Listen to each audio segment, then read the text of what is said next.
everyone. Welcome back to Relax with Animal Facts. I am Steph Wolf, and today I am going to be learning with you about our furry, scaly, or possibly even slimy friends. And in today's case, it is definitely going to be a furry friend of ours because we are covering the oh-so-wonderful Lynx. This, of course, is a very special listener episode, and in this case, it is a very special listener episode because of how many people requested the Lynx. So this episode is dedicated to Ava, Herman, Dan, Shluki, Jess and Ronnie, Nicholas, Laurel, Nia, Kaylee, Molly, Will, and Anau. Thank you all for taking the time to suggest this amazing creature. This podcast episode wouldn't have been possible without you. For how to request your very own episode as well as to get access to the facts in this one, all of that information is in the description or in the show notes, but I will also be covering them at the end of the episode. If you would like access to completely intro-free episodes, exclusive episodes, and more, all while supporting the show, you can go to patreon.com/relaxwithanimalfacts or just click on the Patreon link in the description. I have written a book for anybody that wants to start a podcast of their own. It's called Anyone Can Talk, and you can find it on Amazon or through the website. And now let us begin to wind down a little bit. And as always, I have 3 exhortations for you. The first is to strap on a pair of snowshoes. We are not in any need of sneakers or for scuba gear, but for where we are going today, snowshoes are going to be your best friend. And secondly, I encourage you to notice perhaps where you are carrying some tension. Is it in the shoulders? Is it in the head? In the hands? Everyone is different in this regard, and so it is personal to you. But regardless of where that tension is, my exhortation is the same. I would like you to do your best Oscar award-winning performance of an impersonation of Jell-O.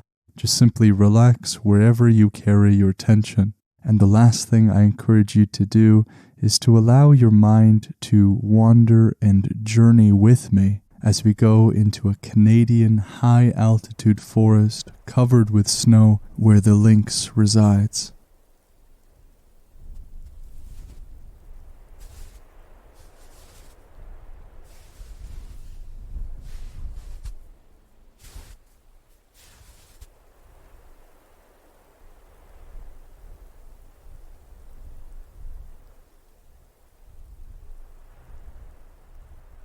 For those of you unfamiliar with the climate of Canada, I give you a very warm welcome. Kidding aside, this environment is truly beautiful, but we're not just here for the mountain, for the wind, or for the trees.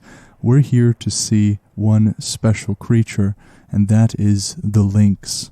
Now, the kind of lynx we're going to find here is the Canada lynx. It is not the Canadian lynx, but the Canada lynx. It is one of 4 species of lynx that are found in the world. And so we could be in many places in Europe, for example, where we might see the Eurasian lynx or even the Iberian lynx. Now, if you think Canada is cold, we could go to Siberia and check out the lynx there another time. Now, for this cat, their common name is the lynx, but their scientific name is also the lynx. Normally here I would go into some kind of Latin or Greek word study as to why the scientific name is what it is, but I am going to postpone it until the end, considering that it is no different from their common name. The lynx is a mammal. It is a carnivore, meaning that it eats a diet strictly of animal material and meat. It is going to be between 32 to 47 inches long and weigh between 22 to 44 pounds. That's between 10 and 20 kilograms. So setting the stage for them generally, we can begin to look at them more closely. And the reason we are here high up on this mountain is because the lynx prefers to inhabit very high altitudes and forests in particular. They will tend to live in dens, rock crevices, underneath ledges or hollowed out trees. Now, considering that we are in Canada, what we ought to distinguish is the Canada lynx and the bobcat. They are not, in fact, the same. They both live in North America and have some similar characteristics, which leads some to conclude that the bobcat and the lynx are simply one and the same. One other reason why people might mix up the two is because the bobcat got its name from its tail. It is short or bobbed, hence the bobcat. But the lynx, as we will find out, has also a very short or bobbed tail. There are even experts that can struggle in differentiating the two physically at a quick glance. The lynx, depending on the species, can differ in color, some of them being a gray, rusty, red, or light brown color, but they will all often have some kind of dark spotting so as to give them camouflage. As you might assume, their fur is very thick. Up here, we are wearing snowshoes and many layers with a very puffy jacket on top. The lynx basically has an organic version of those things. Their fur will grow thicker and thicker during the coldest times of the year and accommodate accordingly when things get warmer. One of the main ways that the lynx is easily distinguishable from other cat species is the fur that points out from their ears. They have these very pointed black tufts of hair that stand near the end of their ears, and as the lynx is listening around and their ears are turning and rotating, it almost looks like, to me, like their ears are little antennae with the black tufts of hair swinging about in the wind. Their cheeks, long legs, and their stubby tails will be covered with this beard-like fur slightly longer than the rest of their body, and their tail, which we had just learned is bobbed and very short, also has a black tip akin to their ears. Now, interestingly enough, researchers are still looking into why, at the end of their ears, they have these black tufts of hair. Given that they look like some sort of antennae, researchers have postulated that they may function akin to antennae in some way, helping them hear, helping them to detect movements that are above their head, or it may simply be a mechanism by which they can keep their ears warm. So for any aspiring animal biologists out there that may study the lynx in the future, perhaps you will be the one to discover what exactly these pointed ears are for. As we will soon see, their body proportions make them something like a loaded spring. And you may notice, as the lynx is walking around, that although the snow is very deep, they are walking very close to the surface. Now, if me and you were to take our snowshoes off and just with our boots go ahead and try to walk in the snow, we would quickly realize just how deep the snow is. We would have trouble walking as we would be buried just past the knees or up to the hips in snow with each step, and so that is why we must use snowshoes. And the lynx has remarkably adept paws for walking in this environment. Their large, padded, and thick furred paws act like organic snowshoes. It allows them to be agile even in the very deep snow. Their paws distribute their weight through a large surface area and allows them to be incredibly agile in very weird conditions. And as we look at the Canada lynx in specific, we might think it is simply just a bigger version of a house cat. But appearances here might be deceiving. They are, in fact, amazing predators and much more adept in hunting than the average house cat. Now, there are two distinguishing factors between the lynx and the bobcat. The first is that the bobcat is going to have smaller black tufts on their ears, as well as a white underside of their tail. The latter characteristic is probably going to be really challenging to determine when looking at a distance, but the tufts on the ear can be a giveaway if you look closely. They are nocturnal and solitary for the most part, of course apart from mating season. Now, something that might not be all that intuitive is that they are great swimmers in addition to their great climbing. The Canada lynx is not going to have too many opportunities to swim here in this environment, but if or when they do, they can do it well. With their great hearing and their amazing eyesight, they are very efficient hunters.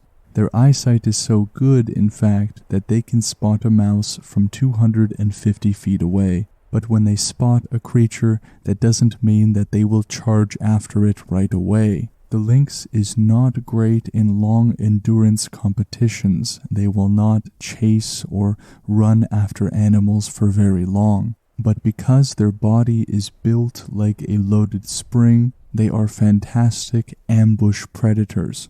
So once prey get just a little bit too close, they pounce from their hind legs and are able to make quick work of their prey. They will attempt to get closer by stalking the prey silently, which their paws of course help for as well, and they can close quite a distance and very quickly. So for the Canadian lynx, while they are mostly going to be going after that snowshoe hare, for the Iberian lynx, it's going to be the European rabbit, and the bobcat will have a much more varied diet.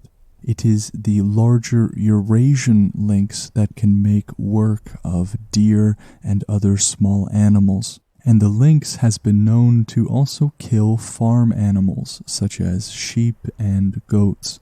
In Norway, for example, the government will compensate farmers for 10,000 or so sheep every year because they are killed by lynx.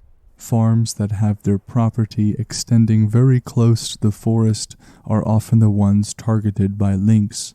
Now, this may not be of any surprise, but the lynx is a very important species in its environment.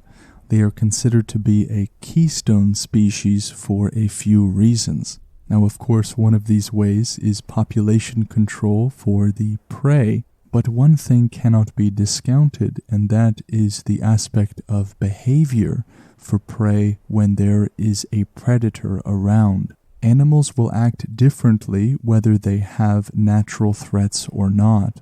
But in the case of these herbivorous creatures that the lynx hunts, they will alter their behavior in order to stay away from certain places or go to other places, depending on the ability that they will have to escape from that particular location.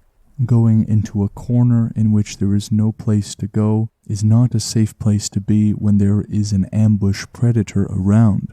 And so this makes a lot of favorable grazing land that large herbivores would enjoy otherwise. And so what this does is ensures the rapid and favorable growth of a lot of plant life that otherwise would be consumed by all of the herbivores. So this grazing land will succeed from grasslands towards the forest, binding the soil with the tree roots and even securing riverways.